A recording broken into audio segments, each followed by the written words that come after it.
Hey guys, thank you so much for clicking on my video. I really do appreciate it. Today, I'm going to show you how I make my UV printed, laser cut bobblehead dolls or figures. Whatever you want to call them, it's these guys right here, and the heads do bobble. What I did was I made two videos. The first video is the design video. In that video, I show you how I designed both the print and the cut file for these guys right here. And in the second video, it's the build video, and I'm going to show you how I put it all together. So with all that said, let's go ahead and get this video started, okay? Let's go.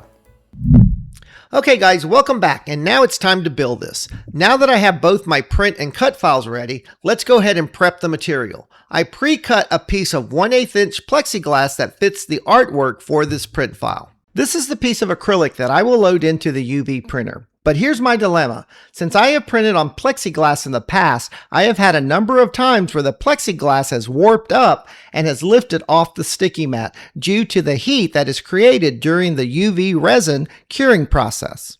It warped up so much that it smeared and ruined the print. The print module also came into contact with the plexiglass, and it even moved the piece during the print. So to make sure this doesn't happen, I will place a few strips of super strong double-sided tape onto the back of the acrylic. This is the tape that woodworkers use to hold material to the surface while cutting. This may be a little overkill, but I don't want a chance damaging a $500 print head. So now I remove the backing off the tape and I stick down the plexiglass to a small piece of laminate board that will fit onto the large tray. I now clean the top surface of the acrylic with some 90% alcohol and I take it over to the UV printer. I load the piece onto the large tray, squaring it up as much as possible. I press down on the laminate board to the sticky mat. I am almost certain that this plexi will not warp up and lift. I now open up the Eufy Make Studio and I click on the snapshot button. The printer will now start to determine the top height of my material using its dual laser system. Now that the camera sees my material, I can now import my print file. Once the image loads, I can now position it onto my material so that it fits perfectly onto the plexiglass piece. I now enter in all the different parameters for this job. I press the preview button to let me know the ink usage and print time. Once satisfied, I press the print button. The printer now loads the piece and starts to print, and 19 minutes later, it's done. So I remove the piece from the Eufy Make and I take it to my workbench. After a quick inspection, I could see absolutely no warping of the acrylic, so I remove the stubbornly stuck acrylic from the board and I start to remove the backing off the backside. It is at this point that I can see the white base coat. 5 layers was perfect. Now let's take this and load it into the laser. I place the acrylic onto 2 pieces of 6 mil high material. I like to raise most things I cut off the crumb tray. Raising the material will eliminate nick marks from the bottom of your piece due to laser flashbacks off the crumb tray. There is nothing worse than seeing nick marks on the bottom of your piece after you cut the wall so smoothly. Now I import the cut file into Lightburn and I click on the center of the first registration mark. Then I go to the laser and I move the laser pointer to the center of the same registration mark on the plexiglass. When satisfied, I go back to the computer and I click on Laser Tools, Print and Cut, and Set First Target Position. A red circle will appear around the registration mark indicating that the first target position is set. Now I move up to the second registration mark and I move the cursor to the center and I click on it. I now go back to the laser and move the laser head until the laser pointer is in the center of that registration mark. When satisfied, I go back to the computer, I click on Laser Tools, Print and Cut, and Set Second Target Position. At this point, a blue circle will appear around the registration mark indicating that the second registration mark is set. So now to finish entering in all the print and cut parameters, I go back up to Laser Tools, click on Print and Cut, then I click on Align Output to Targets. Green circles will now appear around each one of the registration marks indicating that you are set and ready to go. Now before sending this job to the laser, I set the outer square to a T1 tool layer and I turned off the registration marks since I don't want them to be scored. So now I select everything and I send this job to the laser and I press start. The laser now begins to precisely cut around each one of the figures, and the walls of the cut have an icy glass finish without any nick marks on the bottom of the acrylic.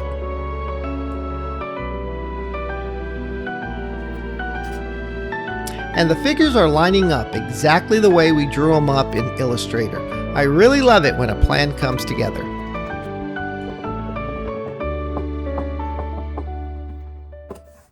I purchased the smallest and shortest Bobblehead spring on Amazon, and I also cut out 4 washers that I will use in this build.